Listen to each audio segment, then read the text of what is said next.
সরকারি বিধিনিষেধ উপেক্ষা করে ময়মনসিংহে ব্যাংক কর্মকর্তার কোচিং বাণিজ্য। নিজস্ব প্রতিবেদক ময়মনসিংহ।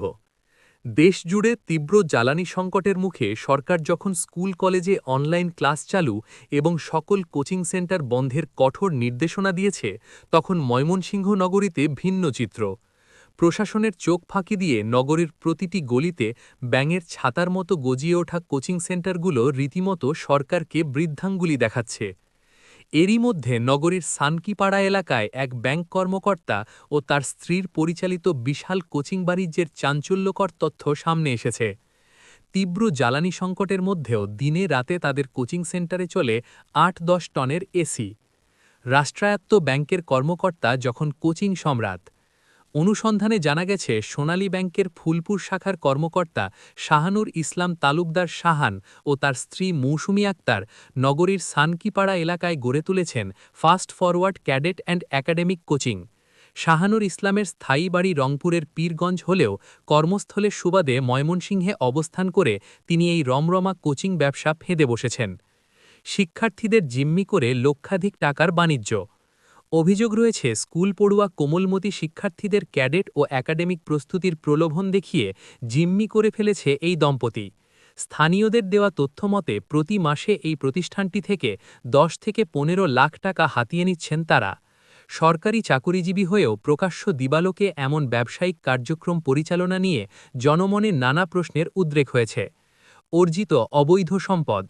কেবল কোচিং চালানোই নয়, এই বাণিজ্যের আয় থেকে শাহানুর মৌসুমী দম্পতি ময়মনসিংহ নগরীতে একাধিক ফ্ল্যাট ও বিপুল পরিমাণ জমির মালিক হয়েছেন বলে জানা গেছে।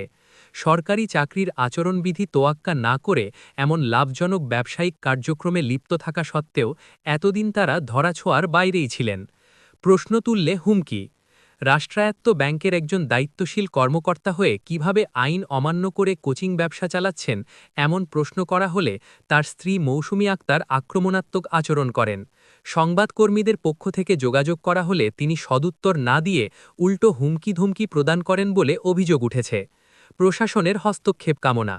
বর্তমানে সরকারের কঠোর অবস্থানের মধ্যেও কিভাবে জনাকীর্ণ এলাকায় এমন কোচিং সেন্টার সচল রয়েছে তা নিয়ে সচেতন মহলে তীব্র ক্ষোভের সৃষ্টি হয়েছে।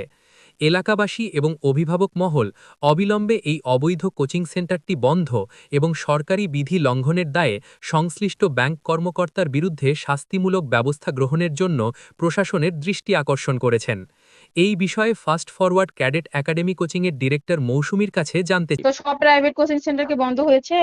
তো এটা কি শুধু আমার কোচিং এর প্রতি আপনার এটা নিয়ে কাজ শুরু হলো, নাকি আরো অন্যান্য কোচিং এ শুরু হলো? সব প্রতিষ্ঠান যদি সব দিন বন্ধ থাকে আমিও নিয়ম মানতে বাধ্য, আমিও বন্ধ রাখবো, কোনো সমস্যা নাই। আপনার ভাই বিরাট ব্যস্ত, আপনার ভাই এই সম্পর্কে বক্তব্য দিতে পারবে না। আপনার আরো অনেক কোচিং সেন্টার, অনেক প্রতিষ্ঠান আছে ভালো ভালো বড় বড়, আপনি মনে হয় তাদের বক্তব্য নিলে আপনার আরো বেশি কাজে লাগে। ওনাকে কোথায় গেলে আপনি পাবেন এটা আমি কিভাবে কনফার্ম বলবো? উনি তো এক এক সময় এক এক জায়গায় থাকে। ওখানে আপনি কখন পাবেন, কিভাবে পাবেন, আপনি ব্রাঞ্চে কেন যাবেন? আপনি কোচিং সেন্টার সম্পর্কে আলোচনা করবেন, আমার কাছে আসবেন, ওনার কাছে কেন? কোচিং তো আমি চালাই আমি। আপনি আমার সাথে কথা বলবেন কোচিং নিয়ে যদি কোনো সম্পর্কে আলোচনা থেকে থাকে। ব্যাংক সম্পর্কে কোনো আলোচনা থেকে থাকলে আপনি ব্যাংকে যাবেন, আলোচনা করবেন, ব্যাস। আচ্ছা আর কোচিং সম্পর্কে কোনো আলোচনা থাকলে আপনি কোচিং এ আসবেন, আমার সাথে কথা বলবেন, যদি কোনো দরকার হয় আমি আপনাকে যা ইনফরমেশন দেওয়া দিব। এতে করে তো আপনার স্যারের তো কোনো এখানে আমি ভূমিকা দেখতেছি না। মেইন মালিক কে বলেছে ভাই? আপনাকে এই ইনফরমেশন কে দিল? মেইন মালিক উনি পড়ায়, মালিক কি উনি? কোচিং এর মালিক আমি। চাকরি করে বা যাই করে করুক, আমি এক জায়গায় আমি একটা প্রতিষ্ঠান গড়ে তুলছি বা আসি, একটা প্রতিষ্ঠান পরিচালনা করছি। ধরেন আপনার প্রতিষ্ঠান কোনো, আপনার ধরেন ওয়াইফ একটা বড় কোনো প্রতিষ্ঠান গড়ে তুলছে, আপনি কি আপনার ওয়াইফের প্রতিষ্ঠানে যেতে পারেন না? তাকে হেল্প করতে পারেন না? বলেন। আপনি অবশ্যই আপনার ওয়াইফকে অবসর টাইমে আপনার ওয়াইফ যদি আপনার হেল্প চায় অবশ্যই হেল্প করতে পারেন নাকি ভাই? বলেন, এটা আমাকে বলেন। না উনি কি ব্যাংক ছেড়ে দিয়ে ব্যাংক টাইম মানে আপনার ব্যাংক যে সময় ওই সময় ছাড়া মানে বলি ব্যাংক এদিকে চলতেছে সেটি ব্যাংকে যাচ্ছে না, ব্যাংক বাদ দিয়ে এসে এখানে কাজ করতেছে, এমন কি? না আমাকে এটা বলেন। সরকারি চাকরি উনি কত টাকা বেতন দেয় সরকারে? ধরেন শোনেন, স্কুলের এই যে হাজার হাজার শিক্ষক, আপনার স্কুলের শিক্ষকদের প্রাইভেট পড়ানো যাবে না, না করেছে তারা ব্যাচের পর ব্যাচ চালাচ্ছে, ব্যাচের পর ব্যাচ পড়াচ্ছে। ৬০ জন ৭০ জন স্টুডেন্ট, হ্যাঁ শুনেন, একজন ব্যাচে ৬০ জন ৭০ জন স্টুডেন্ট পড়াচ্ছে সারাদিন। এইভাবে তারা যতক্ষণ ফ্রি টাইম স্কুলের বাইরে থাকে ততক্ষণ চলতেই আছে। চলছে নাকি? কি আপনি আমার সাথে আসেন, কথা বলেন, সরকার আমার নামে কয়টা মামলা দেয় দিক, কোনো সমস্যা নাই। কোচিং সেন্টার যদি সবাই অফ করে আমিও অফ করব, যদি বন্ধ থাকে আমারটাও, সবারটা বন্ধ থাকলে আমারটাও বন্ধ থাকবে। না না, ভাইয়ের বক্তব্য আপনি নেবেন কেন? ভাই শুনেন, কোচিং সেন্টারের সাথে অনেকেই জড়িত, আমার অনেক টিচার এখানে আছে, আপনি কি তাদের বক্তব্য নিতে চান? না না, আপনি আমি যেখানে এখানে প্রধান বসে আছি, আমার বক্তব্য চেয়ে তার বক্তব্য আপনার কাছে কেন গুরুত্বপূর্ণ হতে যাবে? না, আমার মনে হচ্ছে না যে তার বক্তব্য আপনার কাছে প্রয়োজন হতে পারে। আপনার দরকার যে এখানে কোচিং চালাচ্ছে, সারাক্ষণ এখানে কোচিং এ আছে, যে পরিচালনা করছে, কোচিং যার নামে, আপনি দরকার হলে তাকে কোশ্চেন করতে পারেন। আপনি আরেকজনকে বিব্রতকর পরিস্থিতিতে কেন ফেলবেন?